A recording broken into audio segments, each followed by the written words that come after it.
Hey, I'm Zach McDonald, your real estate agent here with Real Property Associates, and I want to continue the small mini-series on understanding home values. And in this video, I want to talk about comparable sales. And I mentioned in my previous video on appraisals that appraisers typically use comparable sales to dictate the appraised value of a house, specifically on residential homes. So real estate agents do the same thing. We call this a comparative market analysis. Some call it a CMA for short.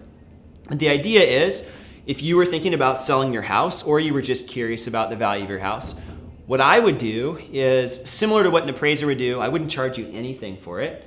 And there is no obligation to work with me. But what the idea would be is that I'd come to your house, I'd walk through your house, I'd see the features and benefits of your house, bedrooms, bathrooms, square footage, lot size, things like that, right? And then what we do is similar to what an appraiser does is we'll compare it with other recent sales in a similar area. So we want homes that are, first of all, kind. So you're gonna wanna, if you have a three-story house, I wouldn't wanna compare it with a one-story house because there's different benefits to having a one-story house as opposed to a three-story house. So what we'd wanna do is find three-story houses. And then we'd be looking for homes that have a similar lot size as yours, maybe the kitchen's similar, right? If you've remodeled your kitchen and somebody else didn't, it's not gonna be the best comparable. It would be a recent sale, and I find that in an inventory starved market like Seattle, we might have to use a house like that as a recent sale to say, well, it's gonna be more than this, right? And I've talked about this. Pricing is not a science, it's more of an art. And that's gonna be my theme throughout all these videos, is the idea that pricing is an art, not a science. And so ideally we'd have a gated community with houses with the same exact floor plans, same features and benefits. It's all just perfect, but we don't see that scenario very often in the Seattle area. A lot of the neighborhoods are just city blocks, right? And so you have homes that are different, built by different builders in even different decades. And you have to stretch a little bit you have to have more of a wide value range than if you were in one of the suburbs in Seattle. Sometimes there's some suburbs that have those planned unit developments, which are really nice and actually a lot easier to do this market analysis for.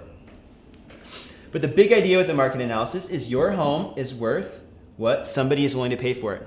And if you, as a seller, are selling your house, you want to find out, well, what was somebody willing to pay for a similar house in the area? And then you want to put yourself in that buyer's shoes to kind of understand, okay, well, this is what my home's worth. The downfall of this comparable sales method in a market like ours in the Seattle area is that homes are selling really quick and the prices are going up really quick. It's hard to account for multiple offers, right, in those situations. And then very quickly, those comparables from 3, 4, 5, 6 months ago are now no longer really the best comparables. And so there is some science to it, right? How much was somebody willing to pay for a similar house? But then, okay, these property values are gonna be a little bit higher maybe than they were a few months ago. So again, it's not a science, it's more of an art, but the comparable sales approach is a great way to understand what your house is worth. And I'll give one more story here. So thinking about buying a car or anything else really, you're gonna go and you're gonna compare, okay, I can buy, let's say you're buying a camera, we'll make something really simple. You're gonna go online most likely and you're gonna look up, okay, you're gonna type in that exact camera and you're gonna see, well, which websites are selling this camera or stores and how much are they selling this camera for? Can I get this camera for $30 cheaper on Amazon, or is it actually gonna be cheaper to maybe go into the custom luxury camera store to buy this camera? A lot of times you can get it on Amazon for cheaper, but sometimes it's not cheaper to do it that way.